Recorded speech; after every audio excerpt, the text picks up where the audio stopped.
Your skills see you enter the scene like a whirlwind, sweeping blades, pushing until your last breath. Your personality is shrouded in a dark mystery as you stubbornly push towards perfect execution. A defiant dance bringing you to become the vanguard of your mechanical limits. With the parallel convergence of your style and the meta counters, you hope to have your name echo through the halls of LEC.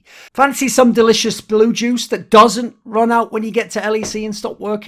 Well, this isn't juice, it's actually gamer subs. Blue Raz flavour, to be exact. Tastes nice and it's sugar-free. Get 10% off your order with the code Thorin, Thorin, at gamersubs.gg. Now, the rumour is that LIDER, formerly briefly in the LEC with Misfits, obviously was a Misfits Premier player in the EU Masters where he won it, since then been playing for mousesports, is going to actually sign for Vitality, potentially along with Selfmade from Fnatic. Now, I've been meaning to make this video for a while. People will have seen I did an interview with LIDER. He's a player that I know people like Veteran hyped a lot back in the day. I actually think just eye test, he's always been a very compelling player. His skills are clearly pretty nuts in my opinion. So, and he's also got that charm that I've liked with a lot of players in my career, which is they're the ones where they do things differently and they have a very extreme mentality or mindset, but the skill is there. And so if they could harness that, I think how satisfying it would be to see them become the best, a la Caps, as when he went from what he was before LEC to the first split to then the monster from Season 8 onwards. So, in my opinion, LIDER should always have been in the LEC, at a minimum from Season 10 onwards, after he had that time with the Misfits team in LEC when he was promoted from the ERL team. Because, in my opinion, the way that Misfits dealt with him in LEC fucked his career so hard, because it was almost like if you wanted to sabotage him and make him look bad, this is how you would do it. Because a lot of people think, well, he just came into LEC, didn't he? And didn't he have like a bunch of bad games and then you didn't get a spot? Like, is that really a problem? And then they go with all the other things they've heard of, like, champion pool, like, is he toxic? All this. And that combined makes people think, no, he isn't actually a rookie that still has potential that you could use. He's a guy who he didn't make it, he failed. So let's consider the context that he came into LEC. He was promoted in the summer split, so that means a whole bunch of other teams have played an entire split with their other lineup in the spring, and then with their lineup rather in the spring, and then at this point they've even played 5 games of the summer split, and that's when LIDER gets to join the action. Even if he was joining the action then and play with all the same players for the rest of the split, he'd still be at a disadvantage. But you know what? He wasn't even doing that. So he was promoted, not even because they thought he was mega at the time, because of the failure of the Misfit Super Team, how bad it was, and because he was basically, corollary, the MVP of the EU Masters run that they'd just had. So, okay, he played 12 games in that split. So, doesn't sound bad, right? That's a pretty decent sample size. But not with the same roster consistently. Think about this. He was himself inserted in the 6th game of the split. So, almost a third of the split has already been and gone. Him and Kris, who was also his jungler from the Premier team, were playing in the first game he played in. In his second game, they take Kris out and they put Maxlaw back in, who was having massive troubles at issue. So already he's playing his second game with a different lineup. Then Kris comes back the game after that. Then Maxlaw comes back the game after that. He's not even getting consistency 2 games in a row with these junglers. Then LIDER himself gets subbed out for Vebevin, who comes back in the game after that. Then LIDER comes back for the rest of the split. Phew, rest of the split. At least we can judge that, right, Thorin? No, because he then had a different bot lane, the Premier bot lane of Neon and Hiva for the next 6 games. Hans Sama returned for the last 4 games, but even then, he didn't return with his bot lane of him and Gorilla. He returned with DOS, a player who hadn't even played in this equation yet, for 2 of the games when Hans Sama returned. And then Hiva came back for the last 2. Hiva and Hans Sama are also a duo that's never played together at this point in time. Then, when the team finally had this like stable lineup towards the end, sort of, and they had mainly the ERL challenger level players, they got a 2-0 week, and they didn't even scrim for that. Then, how about this? During the time LIDER's playing in the LEC, his fucking coach gets changed 3 games into playing in the LEC. Like, this is madness, guys. What on earth is this? Like I say, if you were reverse engineer from the position of, we really hate LIDER, let's make him look as shit as possible and fuck his career as that. You'd do this? This is how you'd treat him? Oh, but don't worry. It didn't stop there, but we'll get to that in a second. So, think about that. LIDER played with something like 4 totally different lineups, maybe more if I wouldn't have counted it, over 12 games. half the games they played with, I think it was about half with the academy roster, so not even all LEC level players necessarily. This is just utter nonsense. What synergy are you going to have? How are you going to learn together on stage? How are you coaching mistakes when you're swapping guys in and out and you're just changing the variables and the inputs on your end of the team all the time? Then consider you're playing in the LEC in one of the most stacked splits. Like, that was back when it was still also a very stacked league. This isn't, we're talking about Season 7 and Season 8 and back. But no, this is back when already we've got all these good teams in the league.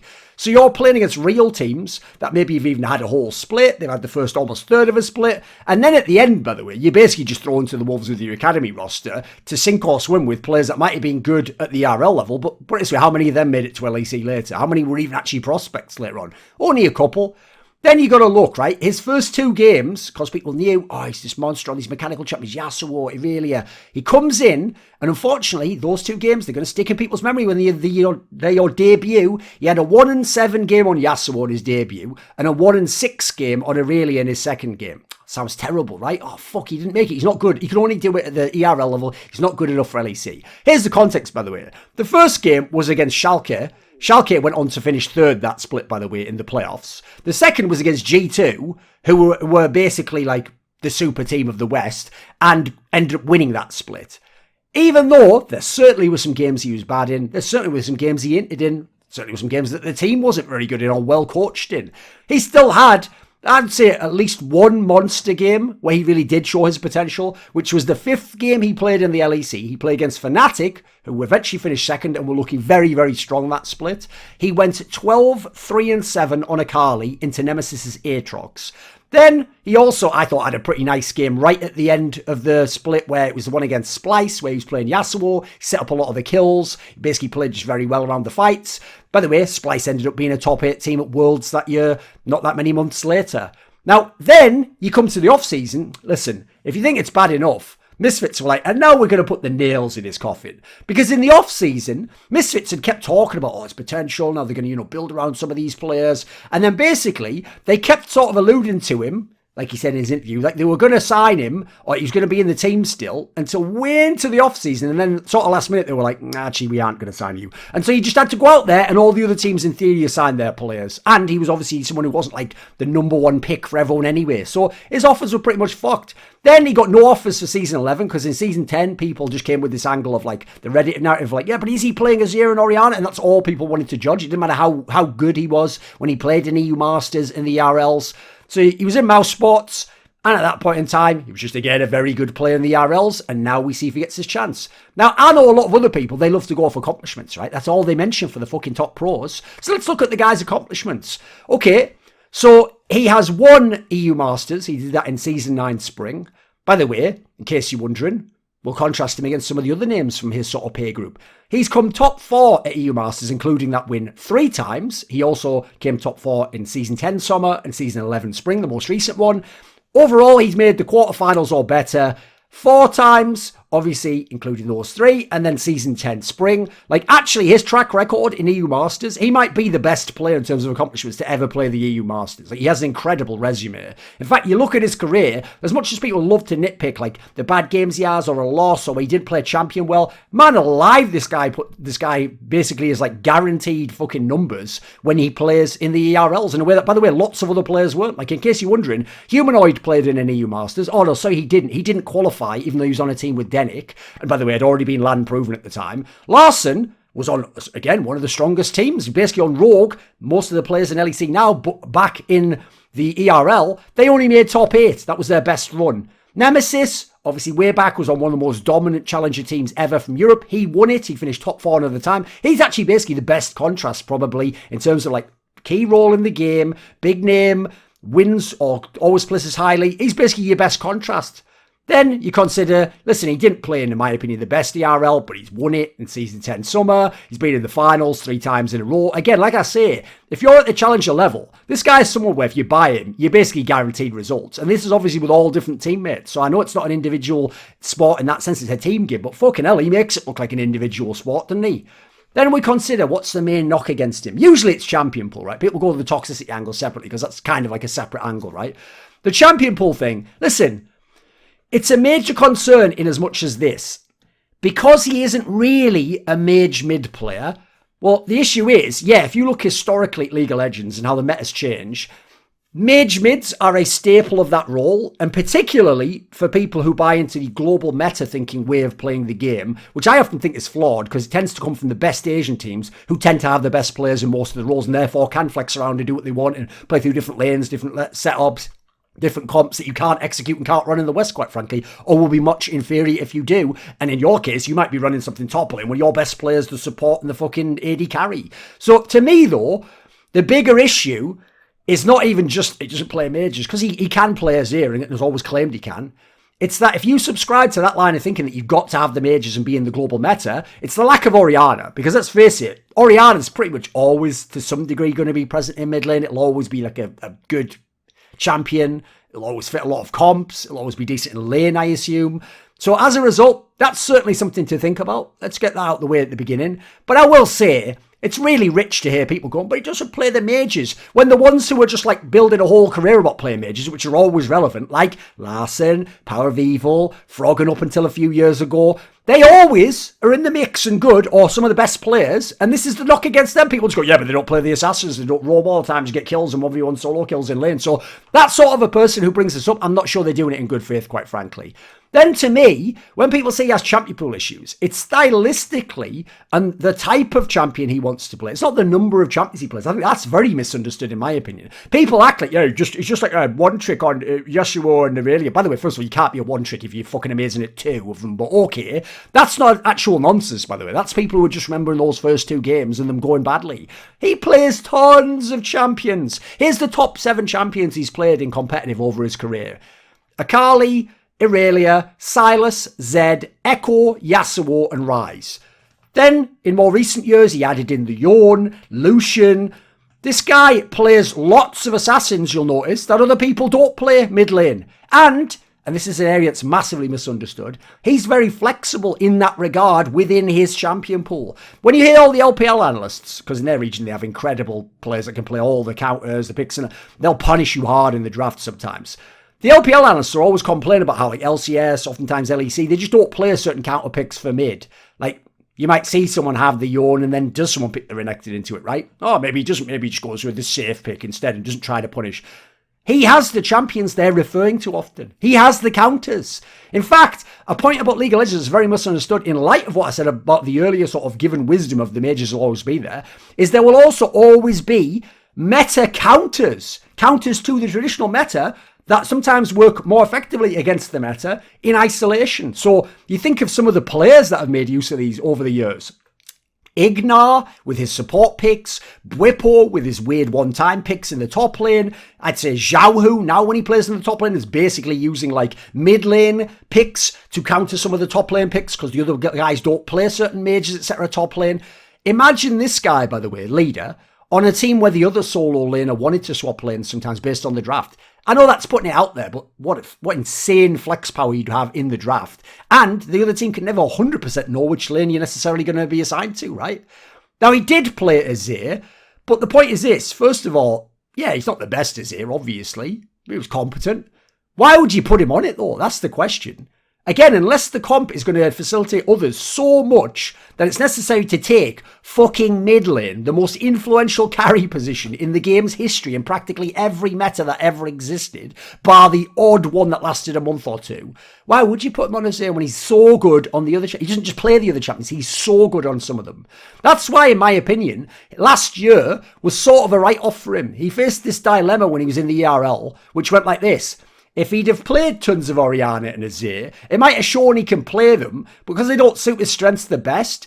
He wouldn't probably have been the best on those champions, and therefore people would go, it wasn't that impressive, was he? Or he didn't win EU Masters. But if he didn't, and he did what he did instead, which is you play and you stomp people as hard as you can on the champions you do play, regardless of what they're playing, then people go, well, you just don't play Azir and Orianna enough, do you? So you can't be in the LEC. Now, the reason why that logic doesn't make sense to me is, remember, the players he's playing in the ERL, who, by the way, are playing Azir and Orianna because they're the meta champions, some of them will end up in LEC, or potentially did. So as a result, like, if he's dominating Orianna and Azir players he plays with his picks, Isn't he suggesting he might be able to do that in LEC when he doesn't play those and the other team picks them? Is this a joke? He even opened shit up in the draft potentially for you because they might have to ban one of his specialties even though it's not even a meta champion at the time. Like, I'm going to guess most of you guys think Caps was very good this last split, right? I mean, he was literally voted the all-LEC first team mid laner. Right, well, in the last split, in 7 of 18 games, so 39% roughly, in the regular split, Caps was playing Ryze, Echo, Akali, or Yorn. Those are all, by the way, champions that are in the champion pool of who? LIDER. Oh, and by the way, the same Caps, you need to play Orianna Azir. He played 0 games of Azir and 1 game of Orianna during the regular split. And by the way, the 1 game of Orianna was one of their few losses. So you're going to go, yeah, but that's Caps. That's the point, though. That's the point that people are missing about LIDER. We're not just talking about a one-trick on one-way champion. We're not just talking about somebody who can only play this way. We're talking about someone where the mechanical skill in this very specific regard of certain champions, obviously Caps was getting fantastic on some of those other champions, actually Caps is the touchstone they have to reach to. There's a reason why when we did ErikHillestad United 11, it's at around 34 minutes and 20 seconds. Veteran has this whole speech he gives to LIDER about, listen, you could be the next Caps if you just like want it enough and you practice some of these champions, you bring them into your game so we can build the team around you, and then obviously you can play your other champions and be dominant, right? Because your skill level, it demands comparisons to a Caps.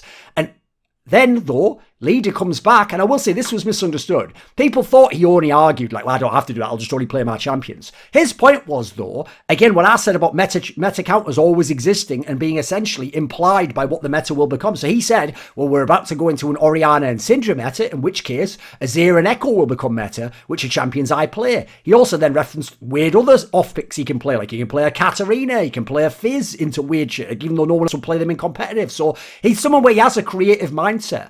Now, to me, I'm sure the one area we don't have to debate, surely, is the skill, because that's an eye test question. And I think even to the layman, the eye test on this guy when he's in on his champions, even that Fnatic game, it's fucking nuts, mate. This guy has a very high mechanical ceiling. I'm not one of those guys who say everyone has mechanics. They don't. He has a very high mechanical ceiling. He plays to it and he limit tests. That's how you become a Caps, if it's possible, by the way. I'm not saying he will, because let's face it, only one player ever did. Now, in terms of his style, what's great about this guy is, if you love action, if you like UFC fights where they knock each other out, this is your guy. He plays to stomp you in the lane and stomp you in the game. He is proactive in how he plays. He is aggressive in how he plays. He has a strong carry mindset in a league where, because Orianna and Azir might be the champions of choice at times, some people just chill and they let the comp try and carry them to victory. He wants to dominate. I mean, he even said when he had his interview right at the end of the LEC split he played in, like when they were asking, why do you int? He said basically he thinks he ints when the game's going rough or some of the players on his team are choking and he tries to take it upon himself. That's music to my ears with when I watch League of Legends and see certain players go, oh, reckless. Nemesis. Fuck, I've got a bit of a cough. Certain players don't do that. They just chill and let the game be lost and their score and their KDA is decent and they just back out of the fights, right? I like the fact that when you're going to lose the game, this guy goes, not on my watch, takes the game by the scruff of its neck and he might int the game, he also might win the game. By the way, that's the fucking Mamba mentality in case you don't know. I also think, let's just put this out there, if you look at the champions he plays and his mentality, boy, this guy could be strong in a side lane meta where he could go and make that strength he takes from lane and use it to apply on the map. Ooh, he could do a lot when that happens. Who knows what the next year League of Legends will be like. After the champion pool issue, obviously attitudes coming next. You know the problem with League of Legends players, the more talented they are, the more drama they bring. So people are going to say he's toxic. I've certainly heard from some teammates and coaches, maybe he was a little bit difficult to work with, or he's a bit of a whiner, or he had a stubborn mindset. Listen, it's not all recent. Some of this is over the years. The problem is this. Yes, those are things to consider. Those are things that might disqualify him from recruiting to your team, depending on who's in your team, your coaching staff, and what type of team you want. But the problem is his talent more than makes the case for him over that being an issue. Like, how good are you as a coach? How good are your teammates that you're putting around him? If you surround him with the right teammates, the right leadership, I actually think people who could handle him could help him move past some of these issues. In the same way as, briefly, some of the other players who had those issues were able to progress beyond that and just become fantastic players that now the story isn't even like that anymore. If people don't know, the greatest CSGO player is probably Simple from Ukraine, and he used to play in a North American team, Team Liquid, back in 2016, and he had massive problems with flaming teammates back then. He was a very young guy back then, he was maybe like 17, 18 years old. And when he used to flame these teammates, it was on the basis, listen, that they all weren't as good as him, which they weren't. Some of them massively so. But one player who wasn't as good as him either, but he always had the respect for and maintained a friendship with, was a player called Hiko, American player, who brought him into the team. And that was because Simple understood when he talked to Hiko, this guy isn't me, he doesn't have my skills, but he wants to win. He'll do anything to win. And you know what? That is music to the ears of players like this. It's when they think that you don't want to win, like you aren't practicing much, you're hard stuck in plat or diamond. Oh no, instead, you just want to like play for your KDA, or you just want to be the nice guy. Like, players like this won't ever fuck with that. So you've got to get the right players around them. But listen, Europe is the region to produce those players. Quite frankly, I'll just be straight up. I know people will go, but I'd rather have coachable guys. The coachable guys you're talking about, because you're not talking about caps, perks, humanoid, next level players. The coachable players you're talking about cannot match the skill level of LIDER. I'm just going to say that right now. So you can say that all you like, but good luck trying to coach those guys to an LEC title or go to Worlds, by the way. I do think he needs to work on being a bit better at being open to coaching, because as Aaron said in my video about rookies versus veterans, he's going to go and ask your previous coaches, your previous teammates. He's going to ask them for VODs to recommend to look at. He's going to interview you. He's going to do tests with you. These are the things that are going to determine whether you make it in or not the skills that brought you to the door. That won't get you into the party, as it were. Then I'll also just say, if I hear it's just in solo queue that you're toxic, I don't really give a fuck. That's practice, mate. I know fans are going to lose their shit. I played solo queue and people said I am a daft cunt once. I don't care about your shit little anecdotes and then applying them to your parasocial relationship with professional players and what you think they should do. Solo queue's different. I care about what he does for his job when he plays in a team. That's where I'll be more alarmed if people say he's the worst player ever to play with. The player I would contrast this guy with, I even think if you look at some of the champion aspects, it's such a bang-on contrast. How's no one made this one before? It's Jdubs, the former Giants and Vitality mid laner, now of Evil Geniuses, because supposedly in solo queue he was too toxic, so he couldn't get in the big teams. But back then, there was promotion still. So just like LIDER was on some of the best teams in the ERL/Challenger scene, so was Jdubs, and he was able to force his way through by just qualifying to LEC, EULCS back then, and force his way. He didn't have to be picked up by someone. Unfortunately for LIDER, he can't do that. He could win every EU Masters till the end of time. It doesn't get him into LEC unless someone picks him up from one of the LEC teams. Also, Jdubs is someone where, if you play around him, he can be super dangerous due to his skills, his mindset, the style of play, that super roaming style. But you know what? He's very hit and miss, and if you don't play around him, you might fail like EG has at times, depending on the meta.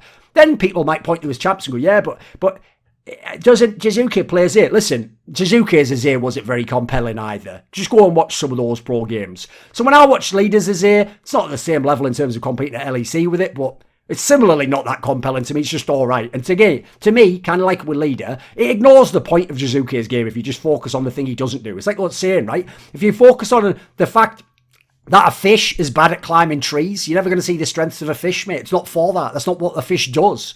It has amazing strengths at swimming, maybe. I think for me, it's the type of team that you send LIDER to. It'll determine whether he's good and whether they have success. So the Vitality angle's pretty good. They already had some pretty good talents there. I think the bot lane's pretty good. They were the worst placed team, so they need help. Their mid lane was the obvious fucking flaw, and they'd never even had him for some of the splits. Apparently, they're going to get self-made as a jungler. Listen, he's a monster. I could see them having potential issues. I've heard self-made's a very contentious guy, but I could also see them somehow vibing together with the mentality of, like, we're just going to carry the game. That could be a very dangerous jungle mid duo. That could see them go to Worlds, quite frankly. I do think this is the right type of team to pick him up, though. I don't think an elite team should, because of potentially some of the things circling around him.